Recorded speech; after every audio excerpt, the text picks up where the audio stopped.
Hello folks, this is your 2024 February March paper 2 and the question number is 2. The question is concerned with the chapter kinematics, forces and so on. So it is actually the question extends to more than one chapter. That's why I'm taking name of multiple chapters. So the first question is define acceleration. It's not so difficult. It's the rate of change of velocity. Now in number B we have an Olympic diver stands on a platform above a pool of water, as shown in figure 2.1. When the diver is on the platform, his center of gravity is at a vertical height of 9.0 meters. So his CG is around the navel region, waist region, let us say. It is 9.0 meters above the surface of water. The diver jumps from the platform with a velocity of 5.9 meter per second at an angle of 60 degrees to the horizontal. Air is negligible, so things are easier. When the diver hits the surface of water, it's his CG. His CG is a vertical height of 1.2 meters. So here also the distance of CG from the surface of water is given. Here also the distance from the surface of water is given. So that's why the total displacement here should be equal to S equal to 9.0 minus 1.2 meters. So that should be equal to 8 and 7. So it should be 7.8 meters. The displacement of the person should be, of the CG should be 7.8 meters. So calculate the speed of the diver at the instant he hits the surface of water. So from here to here we have to find this speed. So for this purpose we will use the vector approach. Let us say let us calculate its horizontal and vertical speed here, and get the resultant. So first, horizontal speed. The horizontal velocity does not change. So in a projectile motion, the horizontal velocity does not change. So this VH should be equal to UH. UH is the initial horizontal velocity, and that's equal to U cos of theta, equal to U is 5.9 into cos of 60 degrees. So it is 5.9 into cos 60 will be equal to 2.95 meters. 2.95 meter per second, the horizontal velocity here. Now the vertical velocity, so this should be equal to, it is given by the formula, vertical velocity square should be equal to uv square plus twice avsv. So it follows from the formula v square equal to u square plus twice as. The formula is this. Now equal to, first we have the u vertical. So u vertical here is equal to the component of this u. So it is u sine theta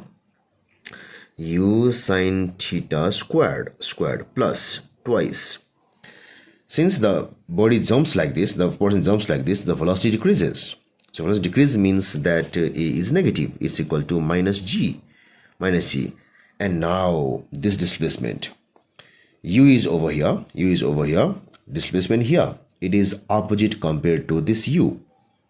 So since upward u has been taken as positive, downward displacement should be taken as negative. So it should be equal to minus 7.8. So it's equal to u is 5.9, sine theta is sine 60 degrees squared. So minus plus, it should be 2 into 9.81 into 7.8. So this value would be equal to 5.9 into sine 60. This is equal to this much, and it is squared plus 2 into 9.81 into 7.8 equal to, so this whole thing is equal to 179.1435. So this gives us V vertical is equal to root of this 179.1435 equal to, so we should have root of answer equal to 13.38, and so on. So equal to 13.4 meter per second. Now the resultant velocity is equal to root of, it is a V horizontal square plus V vertical square equal to, this is 2.95 squared plus V vertical square is this itself, so it is 179.1435.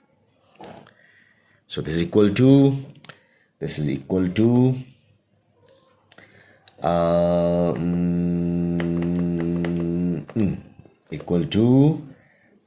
then root also equal to, so this is 13.70569 equal to 13.7 meter per second. So 13.7 meter per second.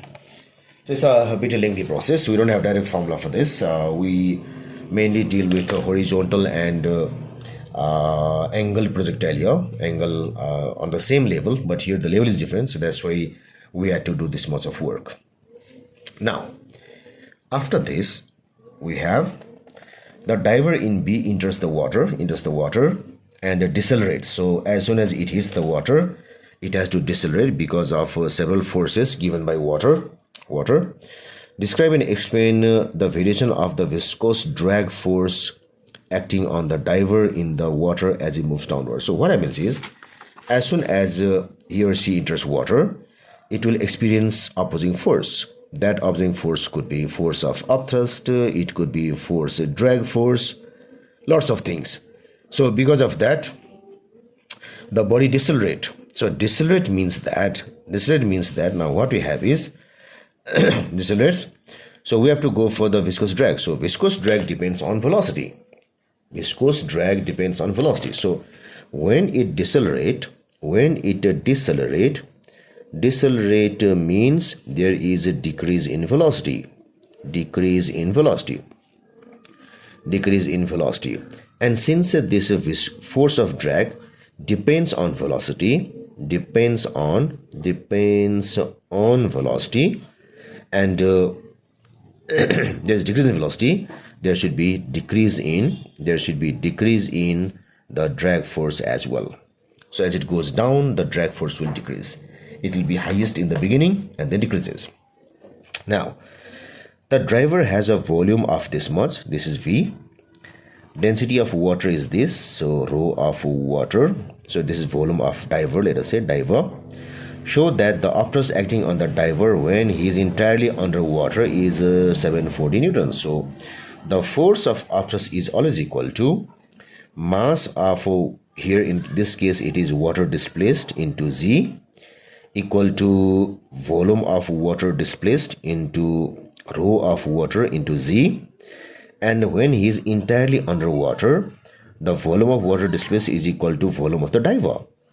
Entirely underwater, the volume of water displaced is equal to volume of the diver. So it's equal to volume of diver, rho of water into Z. So equal to, it is given 7.5 into 10 to the power minus 2 into rho of water is 1.0 into 10 to the power 3 into this is 9.81. So it should be so we should have 7.5 exponent minus 2 into 1000 simply into 9.81, and that gives us, it's equal to 735.75 Newton, and when we round it off, it is either 736 or 740 Newton. Now, at a particular instant, when the diver is entirely underwater, his horizontal velocity is 0. That means he is falling vertically, just vertical like this, vertically. The viscous drag acting on him at this instant is 950 Newton. So at that time, the upward force, the force of viscosity is 950 Newton. The diver has mass 78 kg, so it is mass. Determine the magnitude and direction of the acceleration of the diver. So what I should do is, the downward force on the diver is force of gravity, which is equal to its weight. The upward force is composed of two forces. One is force of viscosity and one is force of upthrust, EFU, which we have got as 735.75 Newton. Now, if I assume that my acceleration is downward, it might be wrong. It might not, because I don't know the acceleration. So I can assume that is downward. So in that case, I should have force resultant is equal to mass into acceleration, which gives us the resultant force is Fg minus Fu minus Fe, because Fg act downward, Fu and Fe act upward. Fe is equal to mass into acceleration. So this would give us Fg is the weight of the person, 78 into 9.81 minus force of upthrust is this one, which is 735.75 minus force of viscous drag is 950. 950 is equal to mass into A. Mass is, again, it is 78 into A. So this gives us A is equal to, so I have to do this thing and divide by 78. So it should be 78 into 9.81 minus 735.75 minus 950 equal to divided 78. So this comes to be equal to minus 11.8 something meter per second square. So this means A is negative. A negative means now the acceleration should be upward. It should be acting upward. So we assume downward, it came to be negative. Did mathematics assuming downward, it came to be negative, so A should be upward. So its direction should be upward, and the value is equal to 11.8 meter per second squared. So this is the solution to this question.